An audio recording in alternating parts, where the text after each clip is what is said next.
Welcome to the Deep Dive, your essential shortcut to understanding the latest earnings calls and what they really mean. Today, we're taking a deep dive into Hello Group Inc., treated as Momo, looking at their second quarter 2025 earnings.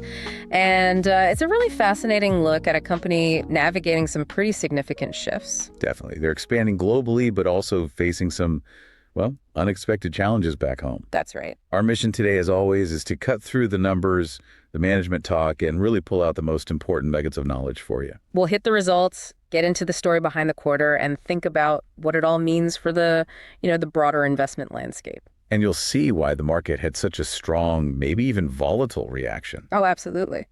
So let's jump straight into that snapshot of the numbers. Hello Group reported a very mixed bag for Q2 2025, didn't they? It certainly triggered some sharp swings in early trading. It really did.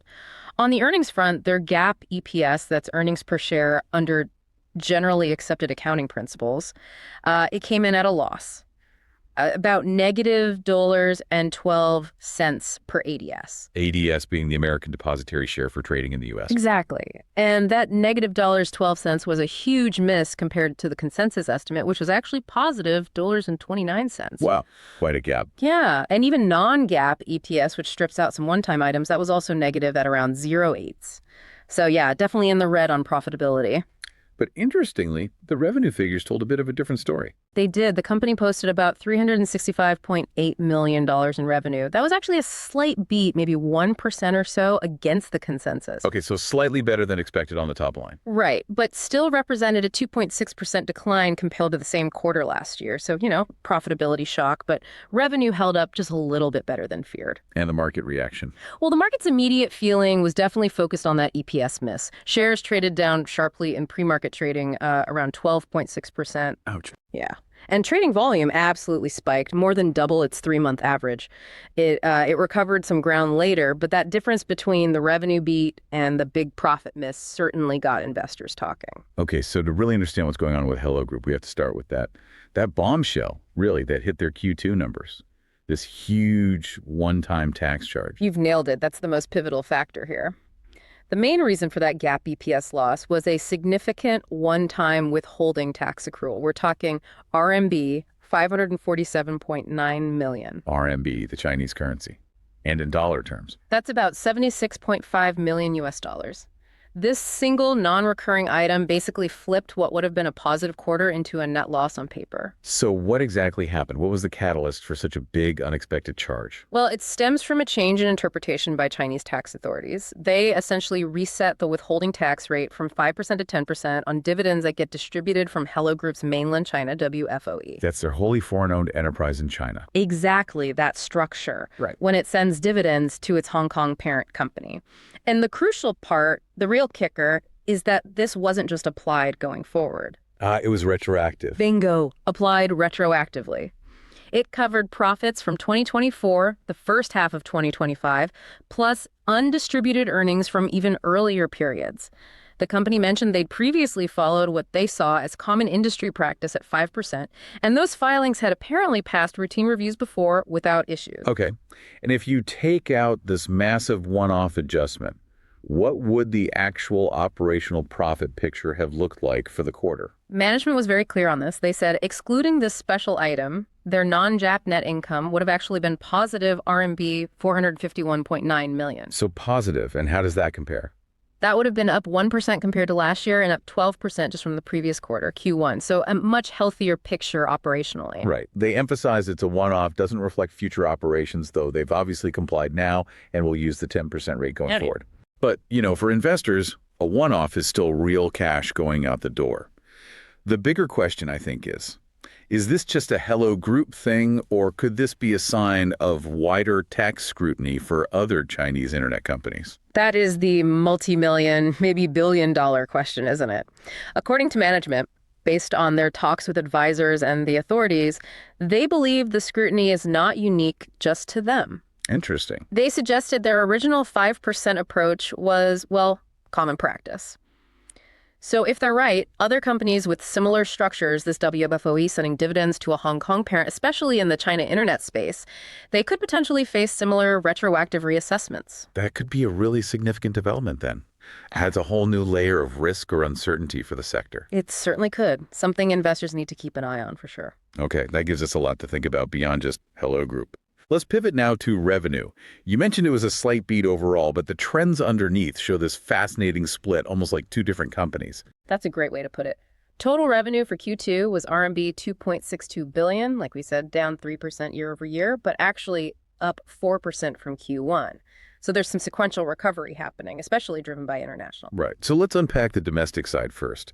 What's the story within China for Momo and Tantan? Okay. Domestic revenue from those core platforms, Momo and Tantan, was RMB 2.18 billion. That's down a pretty noticeable 11% year over year. Why the decline? Management pointed mainly to a cautious spending mood among their high-paying users in China, influenced by broader macro factors. They also mentioned some recent tightening of tax scrutiny affecting performers and agencies on their platforms, which could be adding some pressure too. And how are they trying to combat these headwinds on their main app, Momo? Well, for Momo, the value-added services revenue was down that 11% year over year. To fight that, they're really focusing strategically on product improvements, things like an in-house developed AI greeting feature. AI features. Interesting. How do those help? Apparently, these tools help users create personalized greetings and content more easily. The idea is to directly drive up response rates and get more back-and-forth conversations going. It's trying to deepen engagement and keep users around without just relying on cash bonuses, which seems to be maybe less effective now. They're also running competition events, but without bonus prizes, trying to get mid-level users spending more. Makes sense. What about Tantan, their dating app? That's had its struggles too. Yeah, onshore revenue for Tantan specifically dropped 18% year over year. Here, the company's being very deliberate about cutting marketing spend on channels that aren't performing well. They're really prioritizing return on investment, ROI. So let's focus on just getting user numbers up. Exactly. They said this initially squeezed the paying user ratio because less channel traffic came in. But they've also been upgrading the product, focusing on authenticity, simplifying the core dating experience. And they're actually starting to see an increase in organic user growth now, which is helping offset those cuts in paid user acquisition. The focus is shifting to better product design and smarter pricing to get more revenue per paying user they do have. Okay, so domestic markets facing pretty significant headwinds requires a lot of strategic adjustment.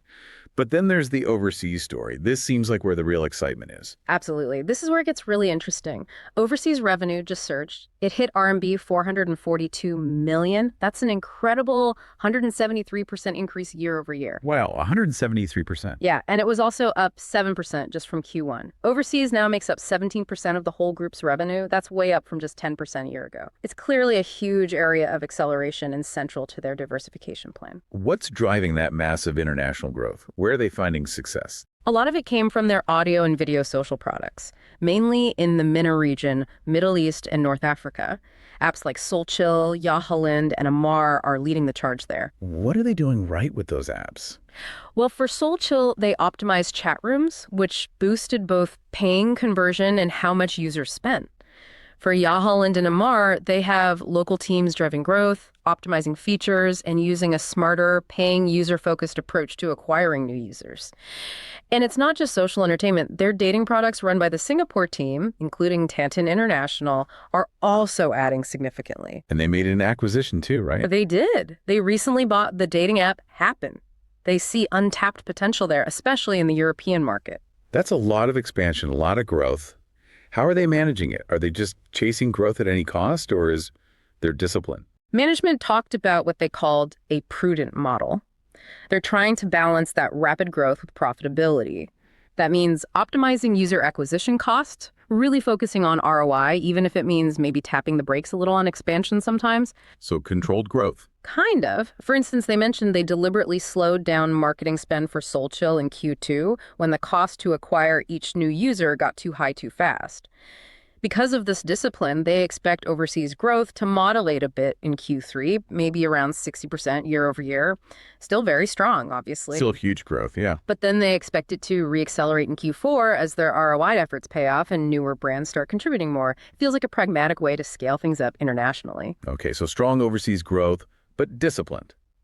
However, despite those positive notes, especially overseas, the overall user metrics for their core domestic apps still look pretty challenging. They certainly do. Tantan's monthly active users, MAUs, for June 2025 were 10.2 million. That's down from 12.9 million a year ago. And paying users. That's where the really dramatic drops are, particularly for Momo. Momo's paying users fell sharply to 3.5 million, down from 7.2 million a year ago. Tantan's paying users also dropped to 0.7 million from 1.0 million. Wow, Momo's paying users basically halved. If they're seeing such big drops, what does that mean long term? How do they explain this? Well, management connects this directly back to that deliberate strategy of cutting user acquisition spending that wasn't giving them a good return, especially cutting spend aimed at attracting, ultra-low paying users who barely contributed to revenue anyway. So they argue fewer users, but better quality users. Essentially, yes. They argue this strategy actually improves overall profitability, even with fewer total users on the books. The key takeaway here, they stressed, is that the user acquisition game in China has fundamentally changed compared to before the pandemic. You have to evolve your strategy to get decent ROI now. And getting rid of those low-value users hasn't really hurt revenue much, but has helped the bottom line. That's important context for understanding the Chinese social app space. Okay, that makes sense strategically, even if the headline user numbers look stark. Let's shift gears now to efficiency and financial health.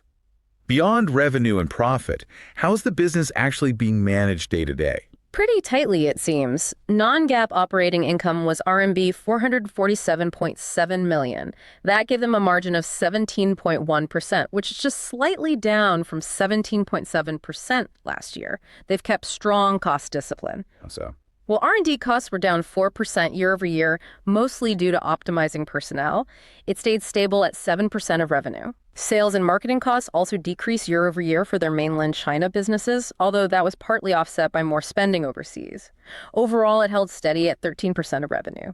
G&A, general and administrative costs, also saw a decrease, representing just 3% of total revenue. So overall, non-GAAP operating expenses as a percentage of revenue actually went down slightly from 23% last year to 22% this quarter. So they are managing costs effectively. What about their cash situation and returning capital to shareholders, especially after taking that big tax hit? They ended the quarter with a really robust cash and investments balance, RMB 12.39 billion. Strong position. Operating cash flow was also positive at RMB 250.1 million. That's a healthy sign, right? The core business is still generating cash despite the reported loss. Definitely. Now, cash reserves did decrease overall because they repaid a bank loan and paid out cash dividends, but their balance sheet remains quite strong, and they specifically reiterated their commitment to capital return.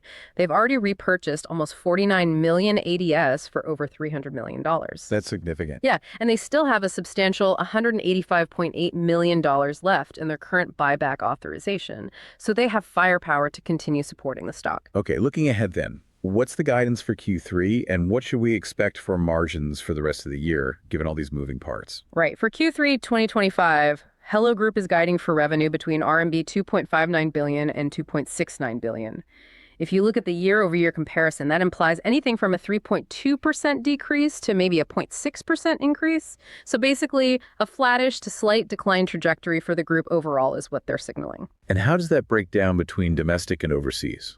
The forecast assumes their PRC mainland business, China, will decline somewhere in the mid to low teens year over year, but overseas revenue is projected to grow in the mid-60s% range. That's that temporary moderation we talked about, down from Q2's huge number because of their disciplined spending approach, but still very strong growth. Got it. And what does all this mean for their profitability margins, especially with that shift towards international markets, which might have different margin profiles?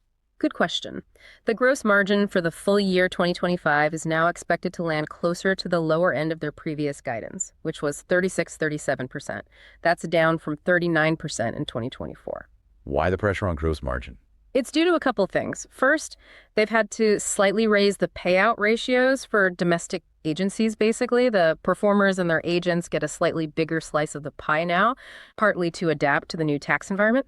Second, there's that structural shift towards overseas markets, which just typically have higher payout ratios, especially when you're in a fast expansion phase. And operating margin. Operating margin is also expected to be at the lower end of their 13–14% guidance range for the year. They mentioned they're actively adjusting revenue sharing policies to try and offset some of these impacts, but that structural shift towards overseas likely means slightly lower overall margins are kind of baked in for now. Okay, let's try and connect all these dots to the bigger picture. Hello Group's Q2 really highlights this crucial split, doesn't it? You've got operational progress, undeniable momentum overseas, but it was all overshadowed by that huge one-off tax hit and the ongoing softness domestically. Absolutely. It's a quarter that really forces you to look past the headline numbers to see the underlying dynamics. Management story is definitely one of, improving fundamentals underneath in this big strategic pivot, especially with that overseas growth. But the market's initial reaction was clearly hung up on that headline loss and, maybe more importantly, the implications of that tax change. Right. It put a bit of a damper on what could have been seen as a more positive operational story otherwise. And this raises that important question again for you, the listener. Is Hello Group the canary in the coal mine for wider tax scrutiny on Chinese internet firms with similar structures? Exactly. If they are, the market might be underestimating this risk for other companies. Or maybe the market's over-punishing Hello Group because they've already taken the hit and adjusted their books. It creates this potential point of difference that could really matter down the line. The strategic narrative here is clearly a platform actively trying to move away from relying just on China. They're building a more diversified, overseas-focused business. That's a major long-term play. But it's not easy. It means navigating that uneven demand at home while very carefully managing these high-growth but potentially lower-margin overseas businesses. It's a complex transition, requires strategic patience, definitely. So what are the key things to watch going forward? The catalysts. Okay, I'd say first, Q3 performance. Will that overseas momentum really offset the domestic weakness like they guided? And will Tantan's user base stabilize with their new strategy? Second, the tax cadence. Beyond this big one-off, what are the ongoing effects of that 10% withholding tax on cash flow, dividends, etc.? Good point. Third, product velocity. Can they keep the growth going with new features, especially AI-driven ones, and ruling out brands like Soulchill and now happens in new regions?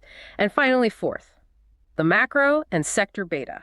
Just the general mood towards China internet stocks will always be a big swing factor for Hello Group, like it or not. Okay, given all that complexity, the tax cloud, the strategic pivot, the market's mixed signals, like shift gears, time for our This Is Not Financial Advice segment. We'll throw out some purely hypothetical, maybe even a bit outrageous trade ideas based on all this. Remember, this is strictly for intellectual exercise, definitely not financial advice. Always do your own research. All right, my first thought.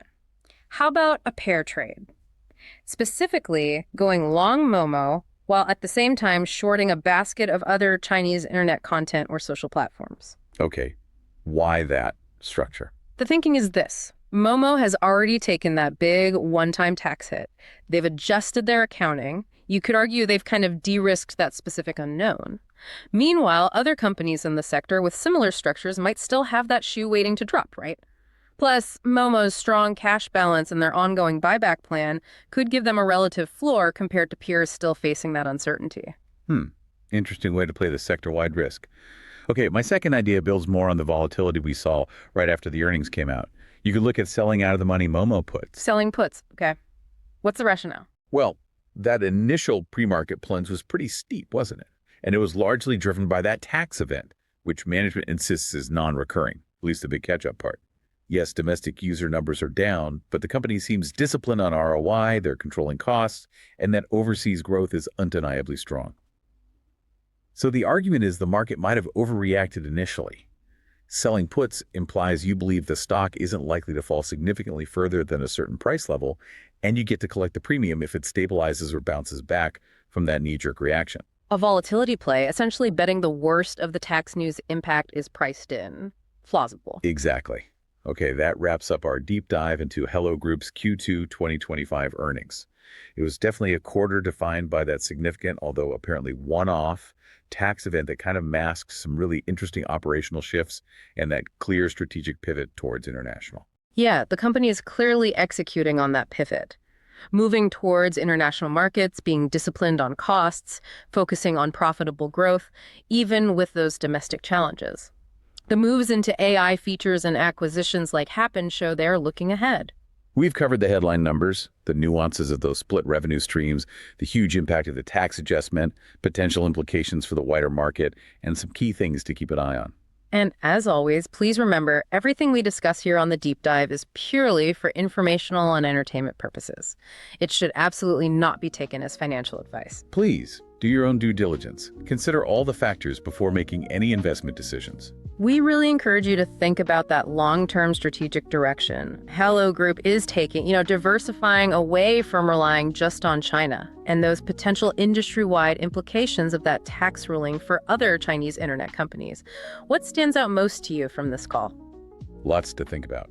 Join us again soon for another deep dive into the earnings that matter most.